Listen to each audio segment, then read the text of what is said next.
Well, thank you very much for that. I wasn't anticipating you get those pictures.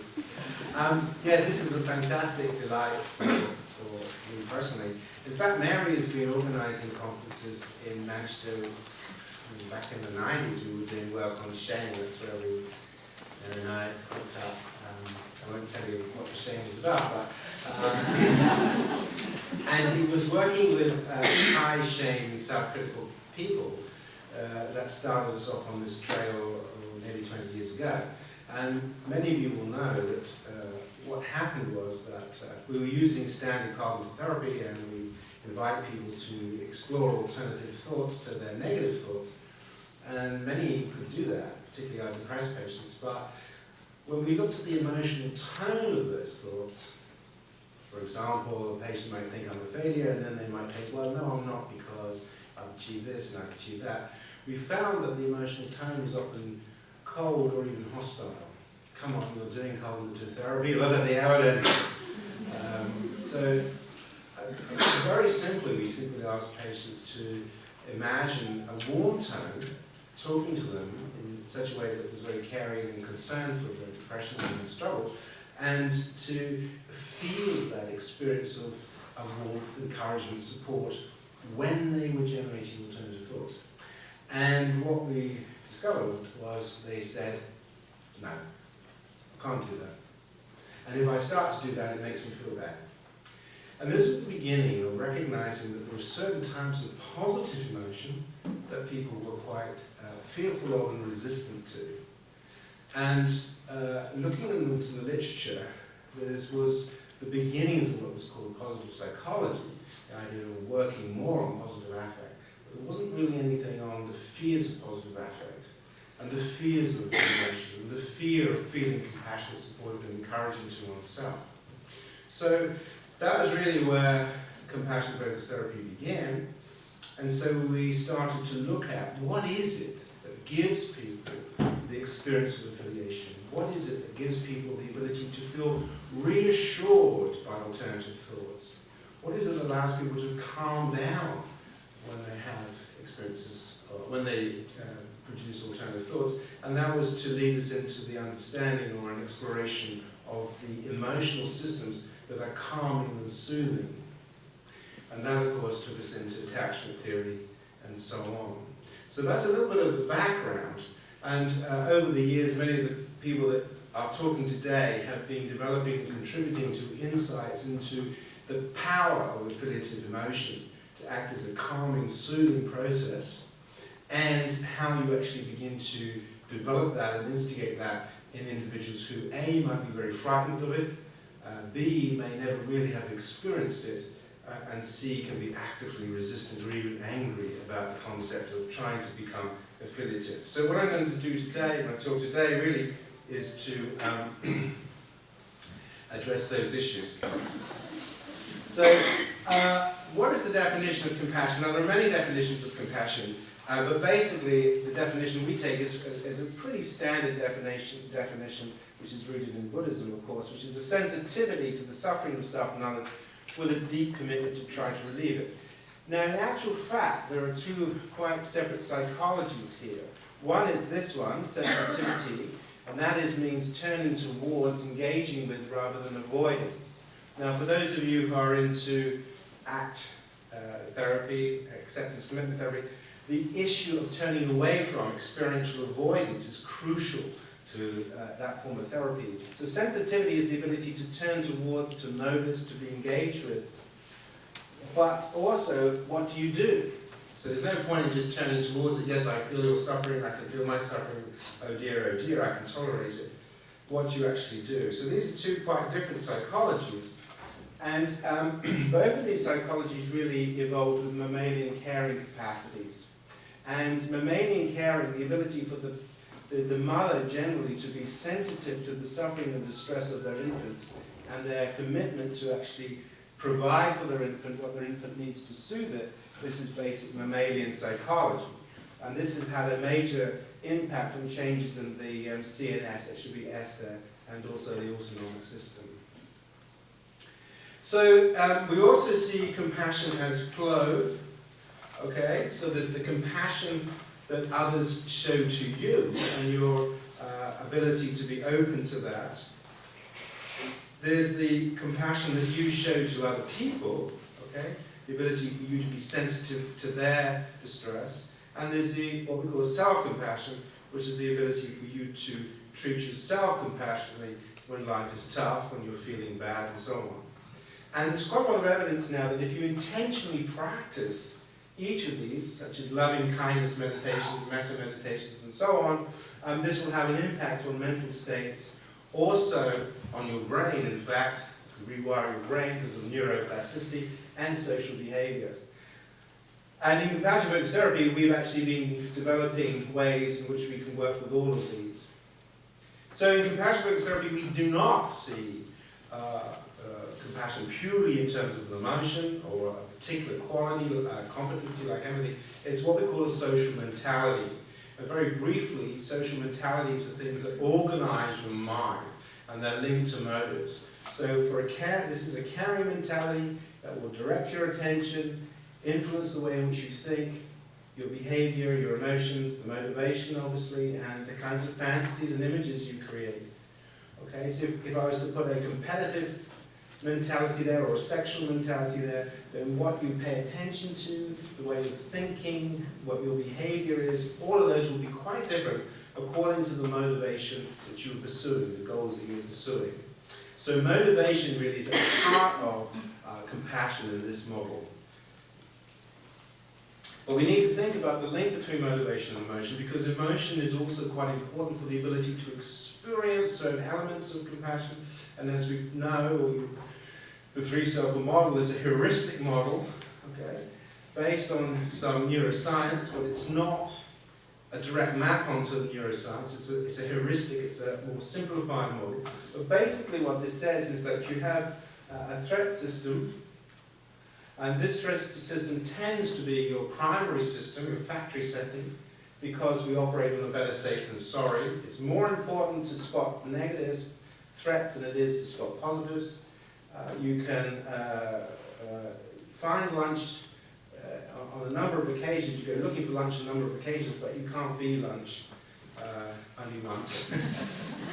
So threats really override positives, and there are many, many examples that we give of this, of how the threat system tends to dominate the way in which we think and process information.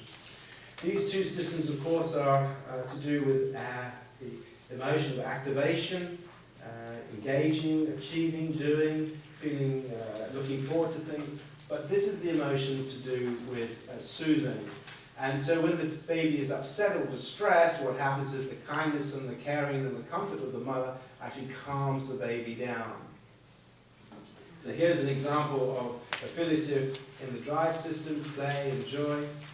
But also here's an example of affiliation in the soothing system, which is this calming, comforting, slowing down process. So part of the affiliative system then has this ability to regulate threat, and that's extremely important in how individuals learn to regulate threat.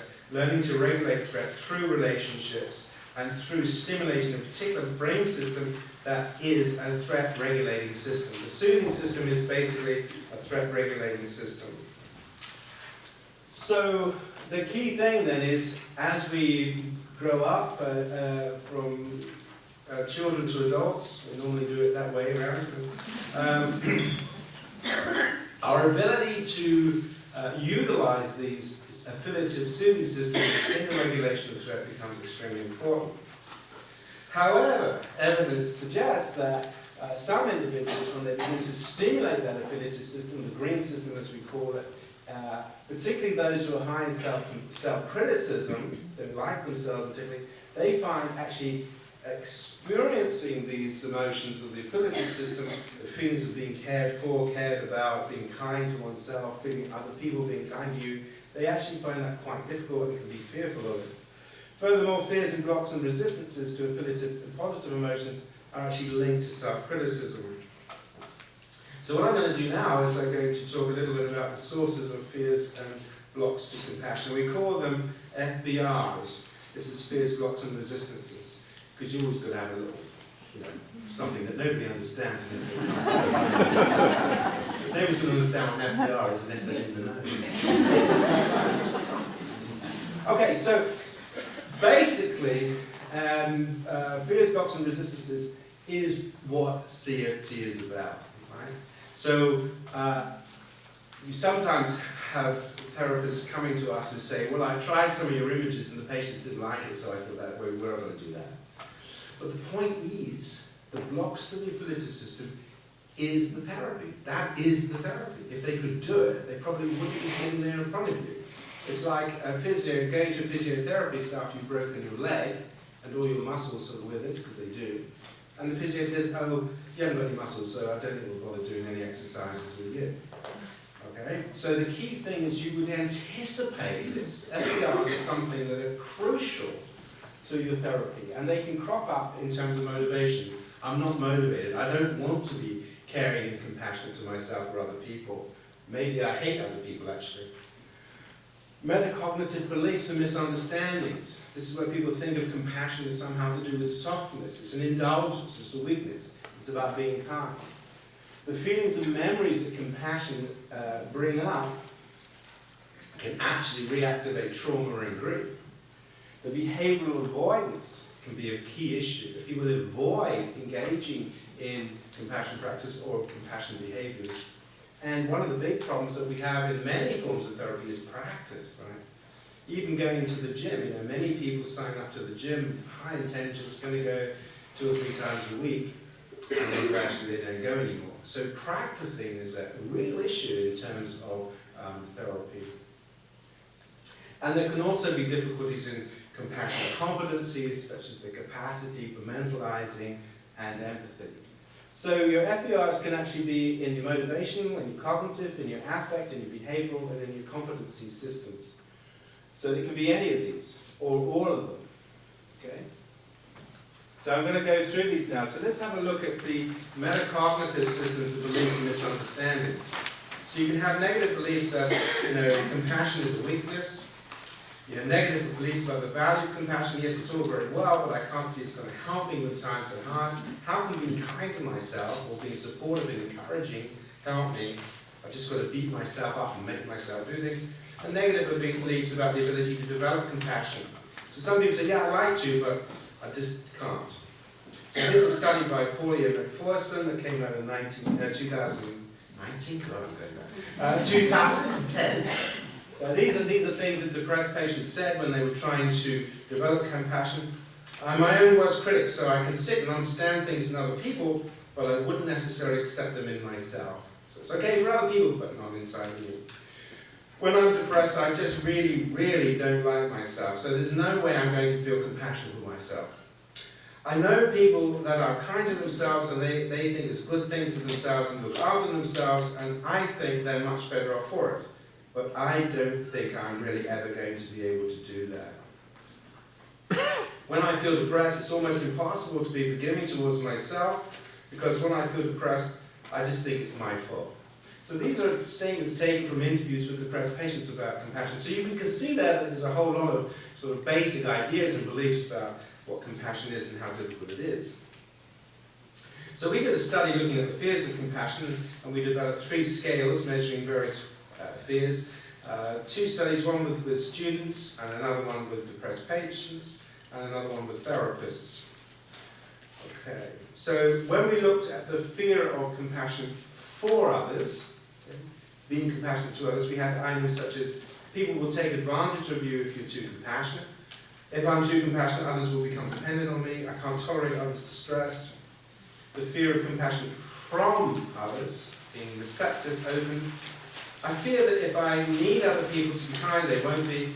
I worry that people are only kind and compassionate because they want something from you. If I think someone is being kind and caring towards me, I put up a barrier. See this, fear of allowing yourself to feel compassion from others. And then self-compassion. I fear that if I develop compassion for myself, I will become somebody I don't want to be. That's interesting.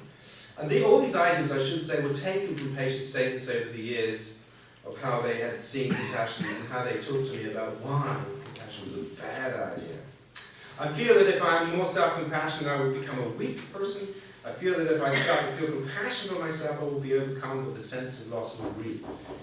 And that is something I'm going to talk about in a little while. So what does the data tell us? Well, in the student population, we can see there are quite high correlations, particularly between compassion from others and self-compassion. Basically then, if you're not very good at being open and feeling the compassion of others, you tend to also be quite high on the fears of compassion for yourself.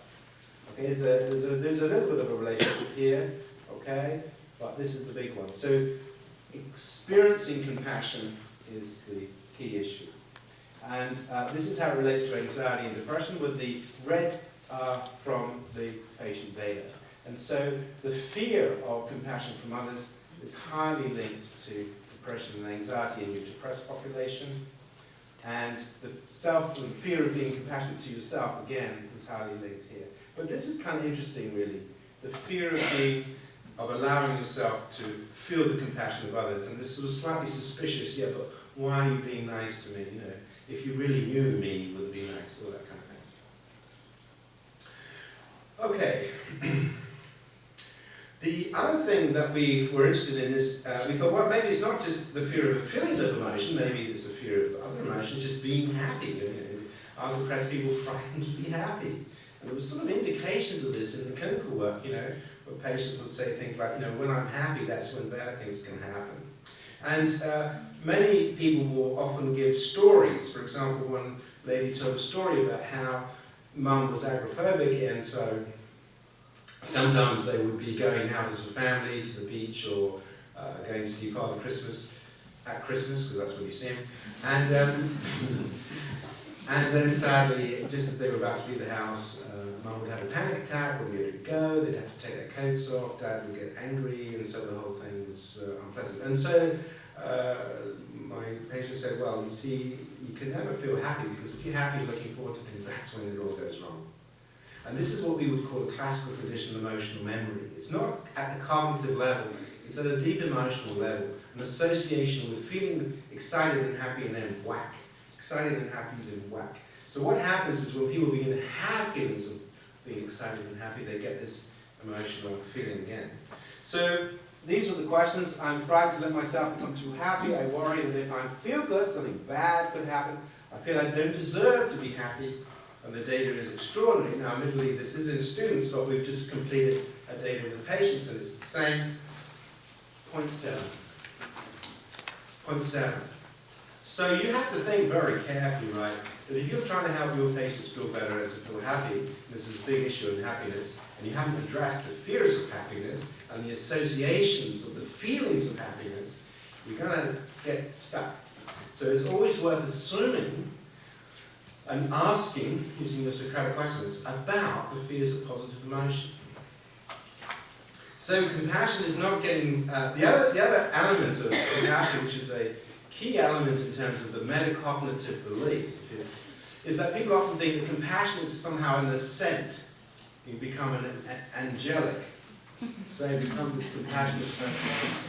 I'm always so kind. Okay. So this is what we call compassionate ascent. And of course people immediately recognize, how am I going to get rid of all this rage? What about my sexual fantasies? What about that? I can't see myself getting rid of any of that. So the key thing is, there's a wonderful quote from Woody Allen on this. He was once asked, is sex dirty? And he said, only if you do it right. Anyway, so the point is, compassion is descent, right? It's descending into the shit, basically. It's descending into the difficult areas of your mind. You don't need compassion for the good stuff, the easy stuff. You need compassion when it gets tough, right? So you have compassion and develop a compassionate insight to why you have rage, if it is rage, or why you have terror, or why you have obsessional intrusions, or whatever it is, right? So you develop compassion for the pain, the suffering, the shadow sides of your mind. And it's not about ascending up and purifying your mind, right? And so this is really quite an important element, and we've just written about this with a Buddhist monk in a book called Mindful Compassion. So again, you have to clarify the beliefs that people have about compassion, and generally when you're doing the therapy, don't get too caught up in discussions about what it is and what it isn't, because it's as they experience compassion in action, that's what helps them to change their mind. So this has implications for therapeutic interventions and the therapeutic relationships. You need to know what patients' sort of beliefs are about compassion so that you can begin to help them generate evidence against those beliefs. What about FBRs and emotions? Well, once again, the key issue is how do people experience these emotions? Now, one of the key things is to recognize that there are a number of people who have trouble with all emotions, not just compassion emotions, all emotions, particularly patients who have what we call alexithymia. Now, you don't have these slides in the next slide in your pack because I forgot to put them in. Sorry.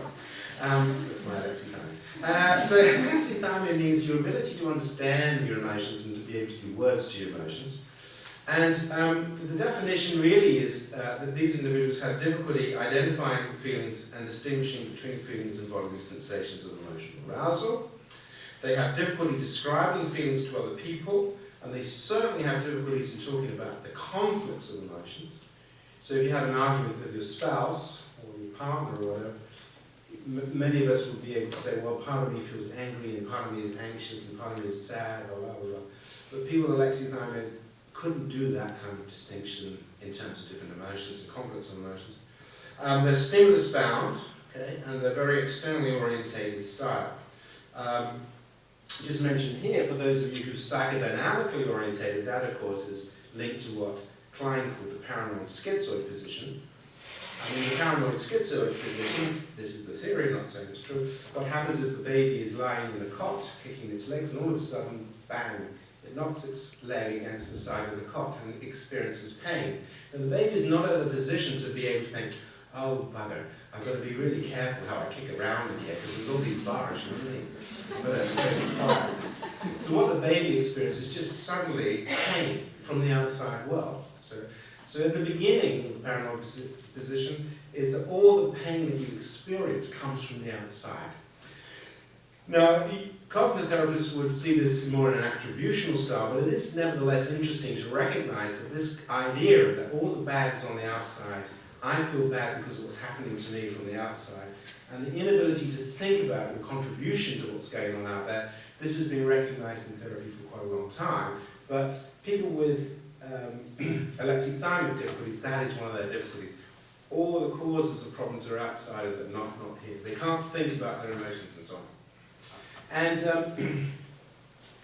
in anorexia in particular, it's quite high.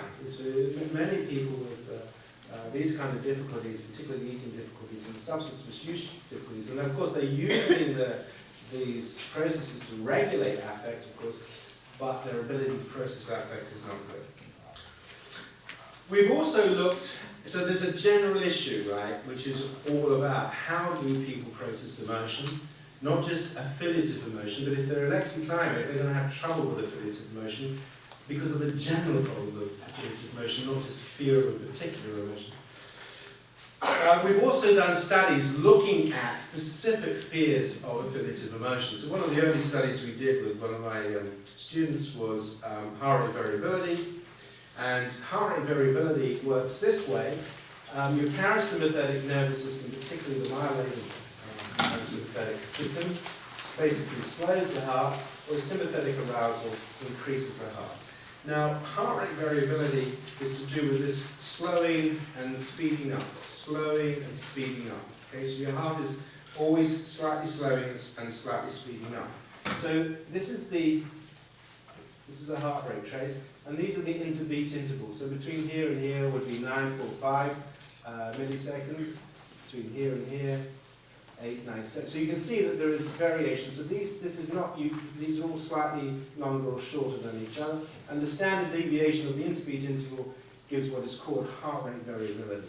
Now, the point is that the more variability that you have, it means that these systems are balancing each other out. If one system starts to overly dominate, particularly the sympathetic, then your heart rate becomes much more regular and speeded up. So when you're doing something positive in the drive system, you would expect lower heart rate variability, but when you're into the soothing system, you'd expect increased heart rate variability. Okay? So we had a relaxation condition, then we asked people to imagine making themselves the favorite sandwich and the pleasure they would get from eating this wonderful sandwich. So this is kind of positive affect in the drive system. And then we asked them to engage in compassion imagery and to imagine an ideal compassionate person being kind, warm, and caring for them. So just imagine this person being very kind, really caring for you and so on. So what did we find? Well, it's interesting. Firstly, when we looked at the data, it didn't really make a lot of sense until we realized that we had two quite different populations here. So in the blues, these are individuals who, they start up here, and then you ask them to think about a sandwich, and so the heart rate variability goes down. Okay? So that means that they're becoming more aroused and focusing on getting a little bit more sympathetic arousal. But then, when they do the compassion imagery, heart rate variability starts to go up again. But this group doesn't show that at all. This group shows that when you ask them to do compassion imagery, heart rate variability goes shooting down. Now, it could be the drive system, of course, but we don't think it is. We think that that's because they're finding this imagery quite threatening. And if you look at cortisol changes, that tends to be supported by that. So if you look at the blues, these are individuals who could do compassion imagery, and then they get nice heart rate variability goes up, and they're feeling soothed, calm. These individuals show a remarkable drop in cortisol, whereas these individuals don't show anything. So again, this is a study that really does show there are differences in how people experience compassion imagery. We also did some correlations, and we found that inadequate self, feeling inadequate, and also anxious attachment were correlated with this measure. Whereas if you were securely attached and you felt safe in the world, you were in the blues, basically. So some patients respond to compassion imagery then with decreased in heart rate variability and show no significant change in cortisol. It doesn't actually do anything to their threat system, and that's important. So we are also interested in how does self-criticism, self-compassion work in the brain, and could we actually do studies to explore this? And basically, we did a study where we asked people, put them in a scanner, and we gave them various scenarios like, a third job rejection letter arrives in a row in the post. And on some trials they had to be self-critical, on other trials they had to be self-reassuring. It's not my fault, the job market is very difficult, all that stuff. We didn't tell them how to be self-critical or self-reassuring. And then this was a neutral event about a free newspaper, and you could be critical or reassuring about that. This is a control condition, a neutral scenario. So what happened? Well, what we found was that in the self-critical, during the job rejection, you get these changes in the dorsolateral prefrontal cortex.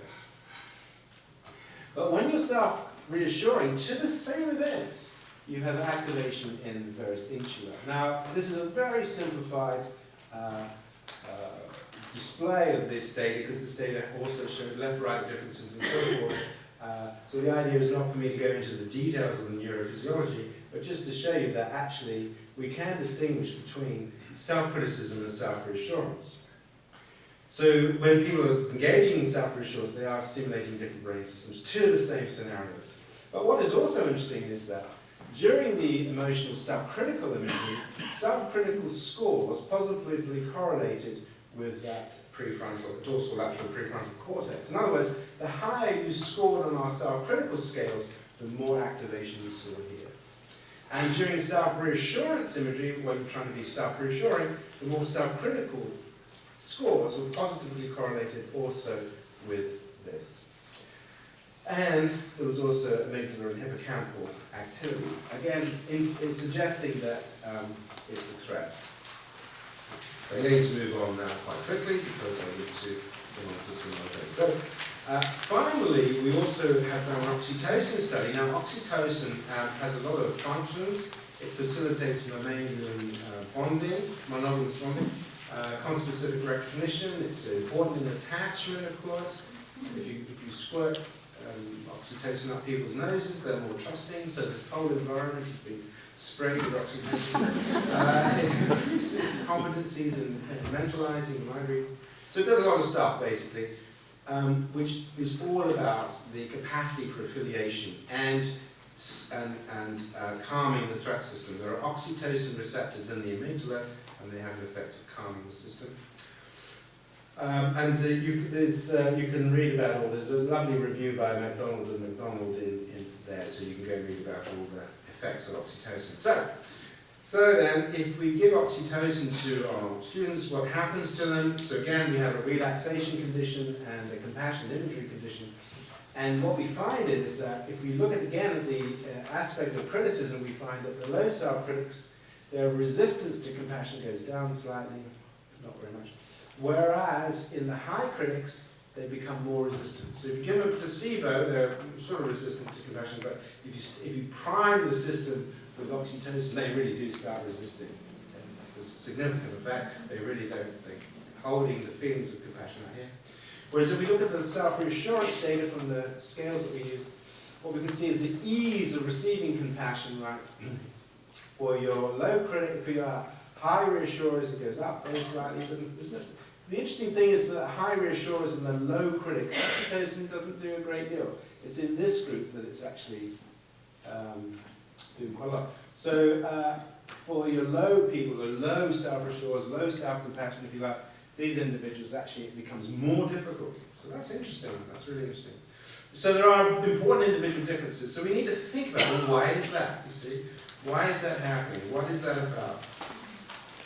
Well, one of the things, of course, is that shame is a very important element that blocks your capacity to activate the affiliative system.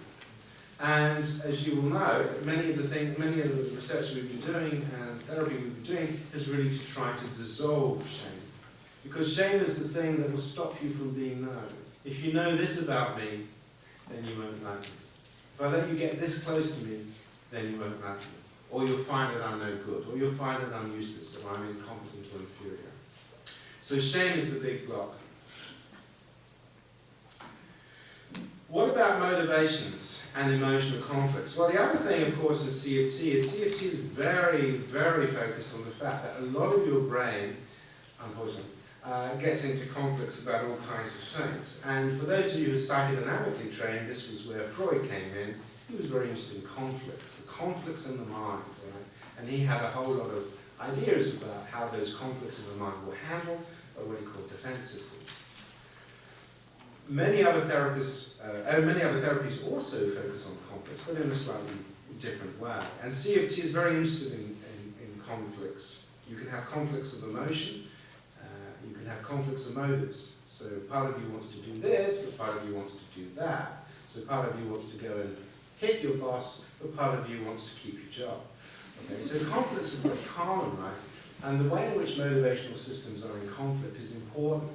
The other thing that's very important is in dissociative states, because what we know is that different motivational systems, as it were, take over the mind. For example, individuals in a war situation can become very aggressive and do all kinds of things that they would never have thought possible. Stanley Milgram, of course, talked about this in the cities. And then when the individuals come back and that motivational system is turned off, okay, they come back and they then start thinking, how on earth could I have done that?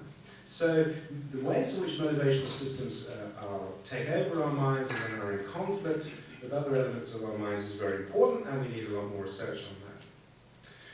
We ask things like, what does your angry self think of your anxious self? Remember that? For those of you who've done the training in CFT, you know that we have a multiple selves training. This is a very important element in helping people recognize that a lot of the different parts of our minds don't like other parts of our minds. How is it for you to process multiple selves? How is it for you to recognize that you are multiples? You're not single individuals. That is a bit of an illusion created by your brain. Actually, you've got multiple potentials, emotional, motivational systems, all vying for attention and to take control of the board, as it were. and how we understand that and regulate that can be tricky. What about emotional memory? Well, emotional memory, of course, is extremely important because if you're going to stimulate the attachment system and affiliative emotion, you will be stimulating things associated with affiliative emotion. Okay, this is a classic conditioning behavioral approach. As you know, CFT is more behavioral than it is cognitive. It's more emotional. It's more into the behavioral system. And this is a model we've used for a number of years now. And it's fairly straightforward and to explain. So I'm going to use a sexual example again. And I like sexual examples simply because they're so easy to understand and they're very powerful to understand the link between our fantasies and our body, right? What happens in our mind. But imagine that you see something a bit naughty on the telly and it gives you a bit of a sexual buzz. That can be experienced as quite pleasant, quite fun, quite amusing. No trouble with that. But supposing you've been raped, having those feelings stimulated in you now, they're absolutely not pleasant. They can reactivate a whole series of trauma memories. So what should be, biologically, a pleasant, engaging, activating feeling, because of the experience, turns into something pretty nasty and unpleasant. Right? Now the problem is that it's not just the sexual system, but any system can have this happen to it in a conditioning context. So affiliative emotion can also be associated with very, very unpleasant feelings indeed. And the example I gave earlier of the girl whose mother was agoraphobic is an example. So what happens is, and this is not a cognitive route, this is a classical conditioning route. So the kindness of the therapist stimulates the attachment system, begins to generate these feelings of wanting to be loved, and wanting to be cared for, and wanting to be special. But then, oh boy, what happens is, it activates the feelings, yes, but I never was. Yes, but you're not going to be here forever. You're only going to give me so many sessions, aren't you? I can't get attached to you. Or, I'm having these feelings, but when people were kind to me before, this is what they did to me. Is that what you're going to do to me? See? So the point is that although the therapist is behaving in a way that seems to be very friendly and kind, what they're actually stimulating is very traumatic memory, right? So this is really important. We have a new unit which is focusing on personality disorders, and there's a number of individuals who are staff or terribly keen, but they really have very little training. And so what happens is they'll have a session with a borderline patient, for example, and it seems to go quite well. And 2 hours later, the patient is cutting themselves and acting out. And they say, "Wow, what's the matter? I can't do anything right." These patients, you get them there. The point is, a very simple model helps you understand, yeah, but what are you stimulating?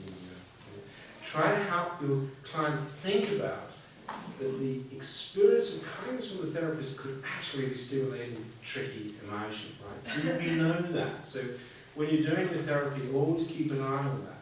The kindness is great if you come from a secure background, but it can be tricky if you don't. Sexual arousal is great if you come from a secure background, but it certainly is not if you've been traumatized. So memories are linked to specific social mentalities, and so on. So let's now think about social context. Social contexts are also extremely important for understanding FBRs.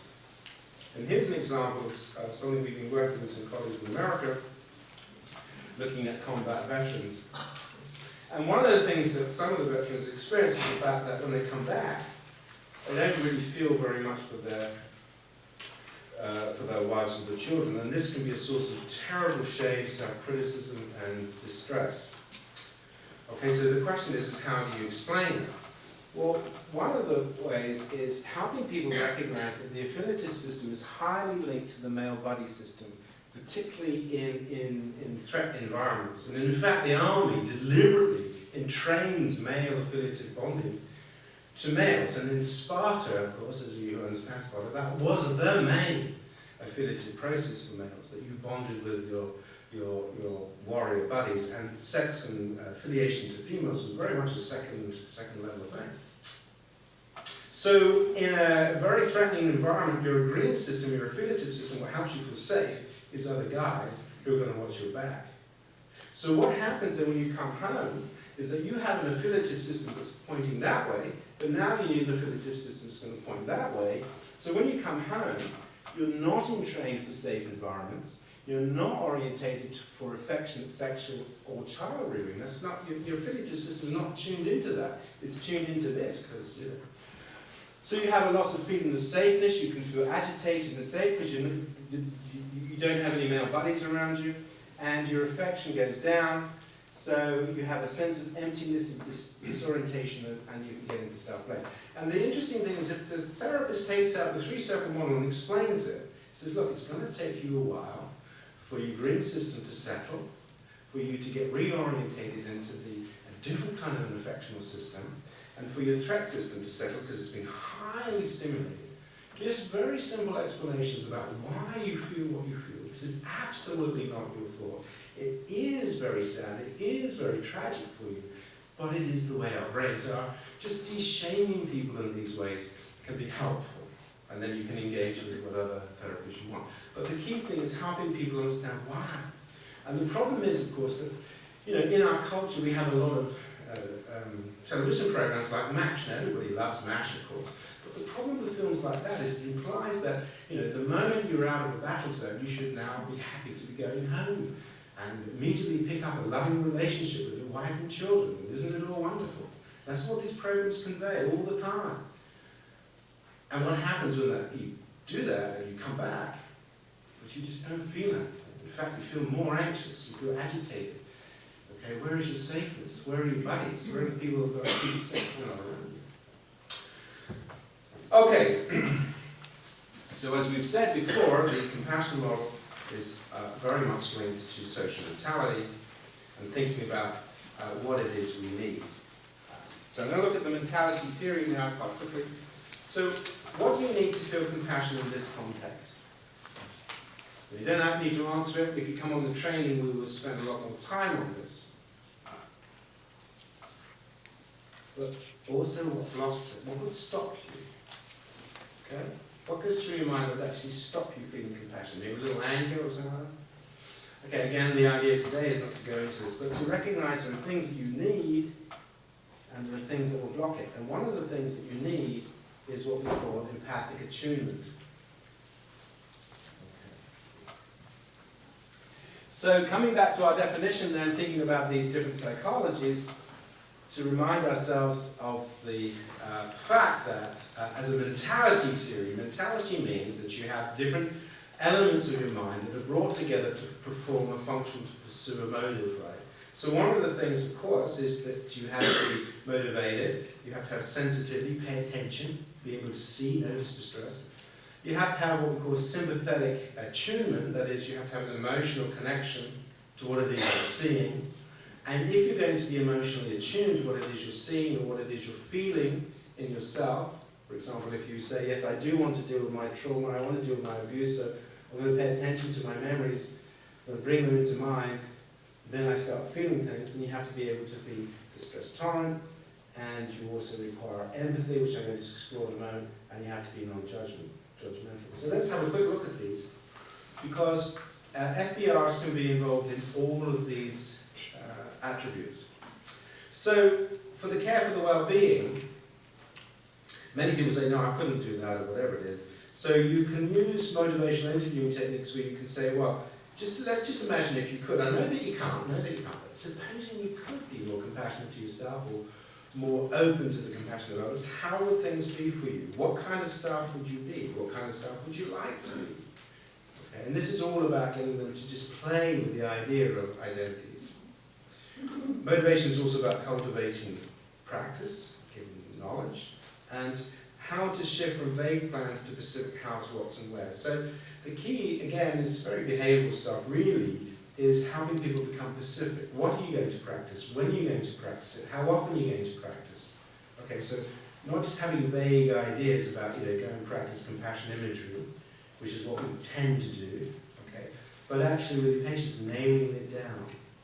You might even, Fee Ashworth, who's been working with brain damage, actually even sends text messages to her patients. You agreed to be doing this at 9 o'clock, are you doing it?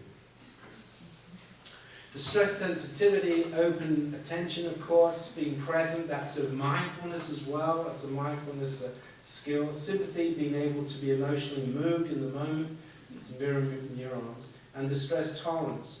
Now, distress sensitivity, all of these things, there can be blocks on them. You know? People say, I don't want to be present in the moment. I don't want to be sensitive. I don't want to be attentive to my pain. It's just too much. Or I don't want to be moved by my pain. It's just too much. Empathy is an incredibly important quality of compassion, of course, but do remember that empathy by itself without motivation is, without understanding motivation, can be troublesome. As we always say, you know, the worst torture to have is an empathic one. The non-empathic one puts the gun to your head and says, tell me your secrets or I blow off your head. We always talk about that, I don't know what to do. Whereas the empathic one says, tell me your secrets or I blow off the head of your child. So that's a really different understanding. That takes a real empathic understanding that you would be much more likely to reveal secrets when your child is threatened than when you're threatened. Mentalizing is a very important quality of empathy, and some people say these are different qualities and so forth, which they are in some ways, but it's quite useful to keep these sorts of attributes together.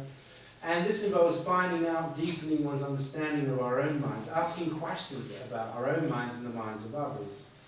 We can see the problems as unintended efforts at self-protection. We'll be able to stand back and recognize that one of the reasons we get into difficulty is because of the automatic nature of our defenses. You know, my wife criticizes me, I immediately criticize them back, right? How's that?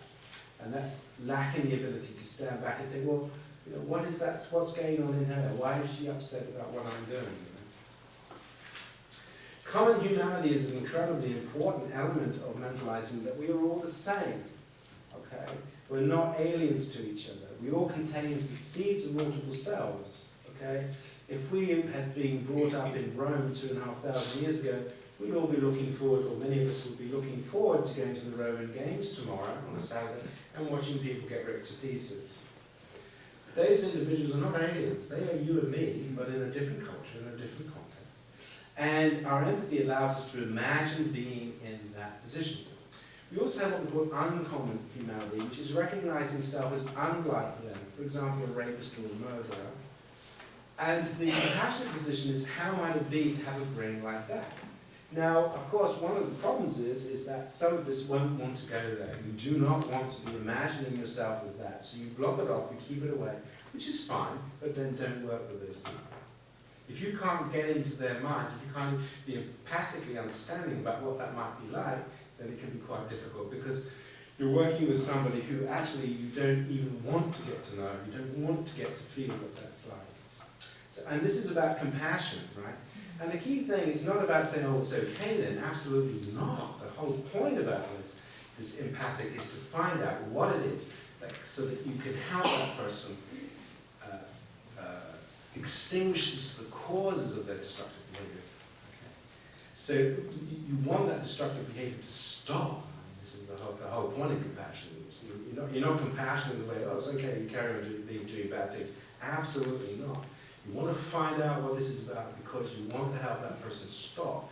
You want to help that person gain insight. You want to have that person change the way they see the world, they see others, and so on. So empathy has a process of development involving emotional contagion. So in hospital, one baby cries, they all cry. And then the next stage of empathic development is that, you know, you can recognize, I feel your pain and distress, but I am now able to recognize it's you, not me. But, of course, you know, seeing people unhappy can lead to you feeling personally distressed, and it might even make you anxious or angry. So you have people who say things like, will you stop crying, you're just upsetting me. Okay? Or some therapists who get stuck here, they become personally distressed by the distress of their patients, and so they try and become rescuers. So they become, you know, rescuing heroes, really. And this is more of a problem, particularly with young therapists, that we recognize. And I think we could do a lot more to help young therapists learn how to tolerate distress in their patients with silence sometimes, with allowance, with tolerance, rather than getting flustered and thinking about, what am I going to do, what am I going to do? And there are some patients who, when you have these kinds of therapists, they will run them ragged. They will run them around their houses.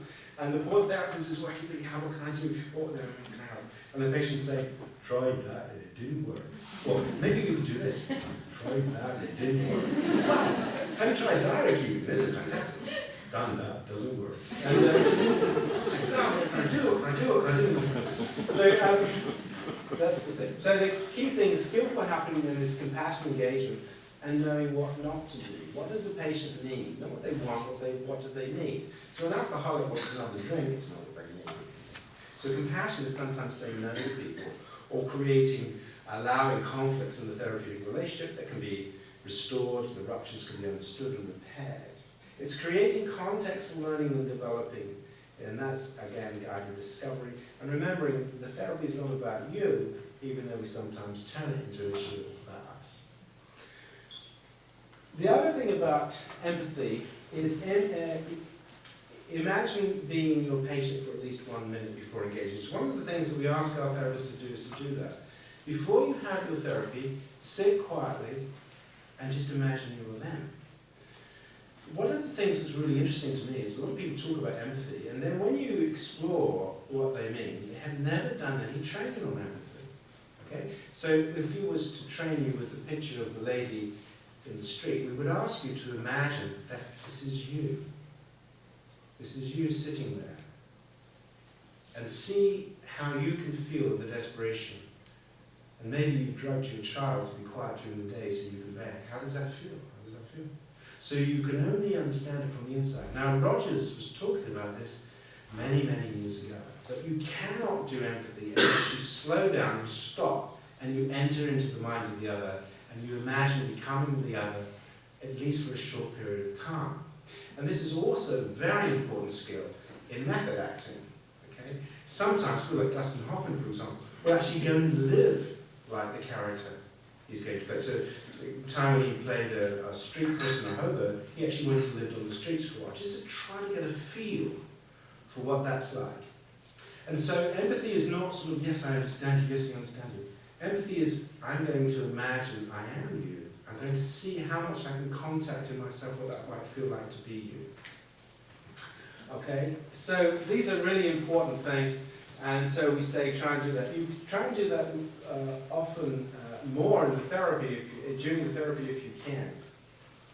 So again, you see, supposing you imagine that you are this person, look, just imagine you are her. Don't be angry, don't be compassionate to her distress from the outside. It's about being compassionate because you can feel it on the inside. Empathy also needs motivation, of course, because if you're not motivated to do it. Mentalizing is very important, using Socratic questionings. And you're teaching people when they are developing empathic relationships with their friends and partners and so forth, to begin to think about what's going on in their minds. So if you're having an argument with your wife or your husband, what's going on in their minds? Think about the mind of the other person, not just your own. And why might that be? But you always start by inviting the imagination of becoming the other. So in CFT, we're doing more and more of this, really, of just slowing down, becoming the other, and trying to work out what might be going on in their minds, and using Socratic questioning, both to think about, but also to talk to them. And of course, non-judgment is about focusing, allowing this process to arise without shaming, without being criticizing, without being submissive, but sometimes sadness and guilt will arise too. In terms of alleviation, okay, this is where we focus on. So what is going to be helpful? What is helpful? What is needed? Okay. Now your attention is movable and magnified, so sometimes it's quite important if you're distressed to slow down, focus on the body, focus on become mindful, or focus on your compassionate imagery. Mostly the feelings of compassion are to do with affiliation. And of course, if your affiliative system is blocked up, that's going to be tricky for you. But it's also about patience. The slowing down is very important, but not always. And one of the important things in CFT is that while loving kindness is very important for the feelings of affiliation and engaging compassionately and training your brain, sometimes compassion uses other emotions too. Yes. Bob Geldof, for example, what does that say? 5 minutes. 2 minutes ago, I think. Okay, so I'll leave this one. So when Bob Geldof did Band-Aid, of course, one of the things that motivated him was anger. He was very angry at the way in which governments were procrastinating and so forth. So sometimes people are moved to action because they're just angry by injustice and suffering. They don't want that to be there. So it's important to recognize then that in CFT, this is a very important set of feelings, but sometimes other kinds of emotions are important in stimulating the compassion. Behavior, of course, is commitment, courage, all of that. Bringing into mind the imagery, all the imagery practices that you know and love so well, and the sensory focusing, the breathing, the posture, the voice tones, and so on. Now, we now know that voice tones and facial expressions actually have quite major impacts on your brain, and this is why it's very important for people to practice a voice tone. Get them to practice a voice tone in the therapy. Okay, I want you to say that in as compassionate and kind way as you can. How does that sound? What does that feel like? In terms of prevent, oh gosh, well, that one anyway. You're developing competencies, right? The whole point about practicing, why practice all this stuff, is because you want to actually prevent things in the future. You're developing new emotional tolerance. You're developing, including for a positive, that should be and affiliative emotion. See, I have no shame, don't tell. New insights and wisdom. Okay. And the other thing is always talk to patients, practice when it's easy and you build from there. In other words, if you're learning to swim, don't jump overboard in a storm. It's not a good idea. Practice at a swimming pool. Because a lot of patients will say, well, I started your soothing rhythm breathing the other day when I was panicking and anxious, and it didn't work. And they say, well, have you used it before? Have you practiced? No. So they want to use it like Valium as opposed to developing things. Okay, so that's the model, of course, that you know as well. And these are the 2 psychologies. And this is the final slide. Fears, blocks, and resistances to compassion are common.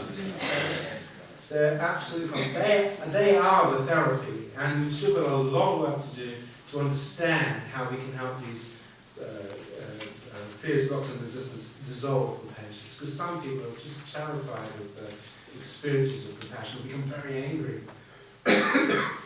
CFT is a therapy, by the way. Okay? So we're not just a modification of a meditation or imagery techniques. The therapy and the context of the therapy is very interesting and very, very important. So it's rooted in an evolutionary model, which I haven't talked about today.